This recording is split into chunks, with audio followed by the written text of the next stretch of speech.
Hello and welcome to yet another episode of the in-depth series. Today is a very important perspective from human rights point of view, as well as from the perspective of stakeholders who are supporting transgenders' rights. So let us talk about this issue. These are the many topics that have been discussed in this segment, so please stay tuned.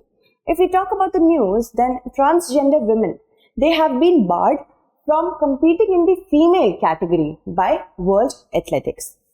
World Athletics has followed the path of FINA, which is the International Swimming Federation. It enforced a similar ban in June last year. We will get into the depth of all of it. Transgender women who have experienced male puberty will not be able to compete in female competition after March 31st this year.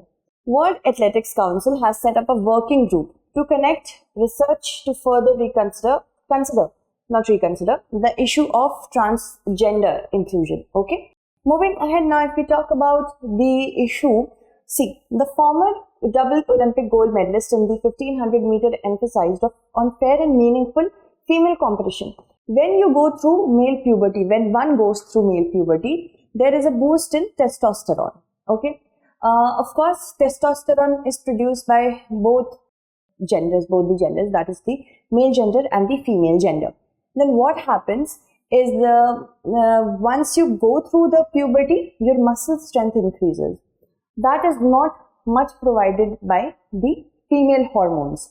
So if a transgender woman has gone through male puberty, of course, anatomically, that is body based. If we base our judgment on the body, of course, that is countable in athletics, then it is, of course, free and fair if we go according to the current situation. So this is what the gist behind it is. Now, eligibility regulation for transgender athletics, it tells that WA focuses on the physical advantage men have over women post-puberty.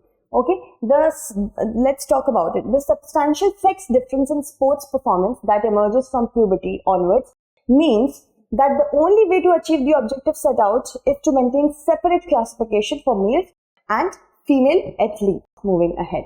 Now, how do we understand? Let's understand with the help of an example. For example, New Zealand weightlifter Laurel Hubbard, she competed in the women's 87 kg class at Tokyo Olympics, although she had participated in the men's category earlier. So this switch is not fair. NCAA swimmer Leah Thomas used hormone replacement therapy and moved from the men's category to the women's category.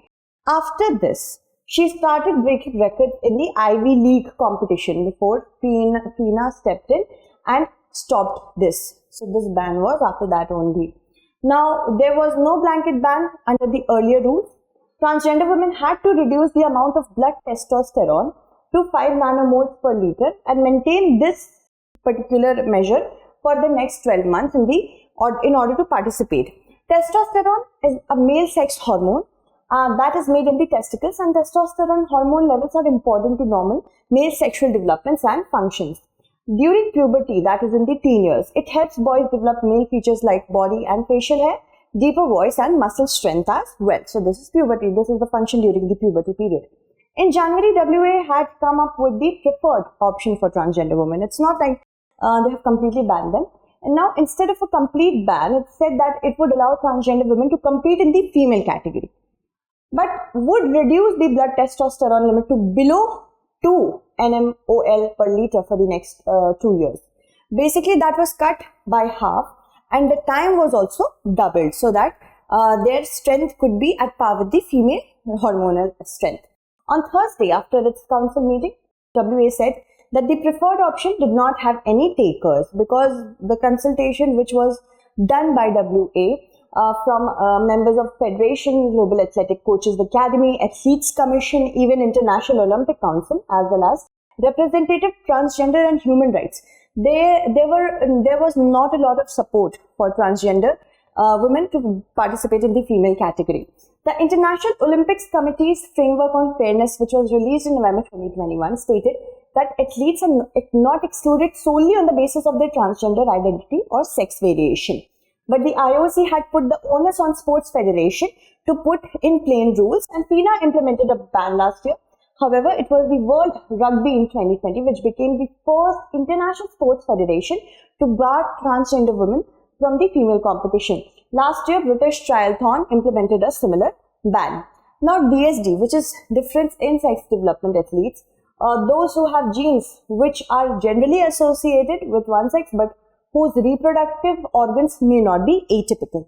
So they will now have to keep their testosterone below 2.5 nmol per liter for the next 24 months in order to participate in the female category across events. Earlier, these athletes were not required to maintain a testosterone limit unless they wanted to participate in a restricted events like 400 meters to a mile. For restricted events, DSD athletes had to keep their testosterone below nmol per liter for the next 6 months before being eligible to participate, as in if the competition in the upcoming 6 months, I will do so if I'm a DSD. So I hope you understood this important segment. That's it. Thank you so much for watching.